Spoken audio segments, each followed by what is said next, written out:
getireyim. Dezenfektanımız, ateş ölçeceğimiz. Hepsini şu şekilde alalım. Hemen geliyorum. Sterilizasyon makineniz var mı? Var. Tamam. Yukarıda. Ama Yukarıda. zaten şu an manikür pedikür yapmıyoruz. Aynen, tek kullanımlık. Evet, kullanıyoruz. malzemeler kullanıyoruz. Müşteriler kendiler getiriyorlar. Evet, müşterilerinize hangi işlemleri uyguluyorsunuz? Şu an lazer var. Evet. Cilt bakımı yeni başladı zaten. Daha almadık cilt bakımını. Önce hesapladık. Böyle. Tamam, iş yerinizde bir dolu bir boş mesafelere dikkat ediyorsunuz. Evet, dikkat ediyoruz. Evet, tek kullanımlık malzemelerimizi her zaman kullanıyoruz. Aynen. Tamam.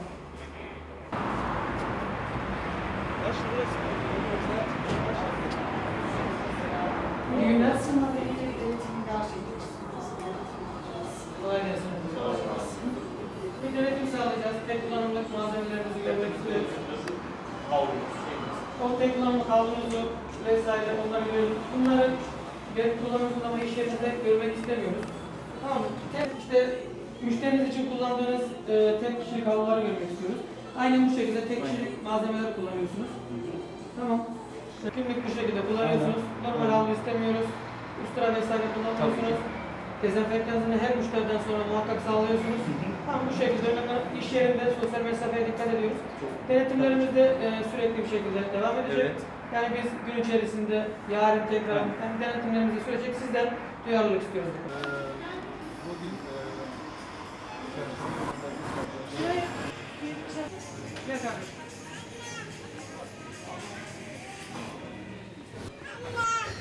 Çok teşekkür ederim. Onları al. 18 yaşında küçüklerin markete almıyor. Alıyorlar dediler. Market içerisine almıyor. Tabii sokağa çıkma yapacağımız bir şey oluyor ama markete almıyor. Şöyle öncelikle iş yeri dahilinde sosyal mesafeye dikkat edin. Aynen. İçeriye maskesiz müşteri kesinlikle almıyoruz. çocuklar bugün herhalde Aynen. günleri. Güvenliğimiz gider o şekilde orada Mesela oluyor. çocuk bir olmasını veriyorum. Evet. Çocukların çıkma günü olduğu zaman mağaza alma şansımız var mı? Yani burası da dahil mi? Sadece serbest oldukları gibi.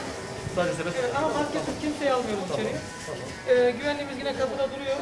İçeride sosyal mesafeyi arttıracak kişi sayısına ulaşıldığında almıyoruz içeriye. Kapatıyor. Bir de Bekliyoruz. Ramazan için oluyor. Evet. Aşamalar sakin.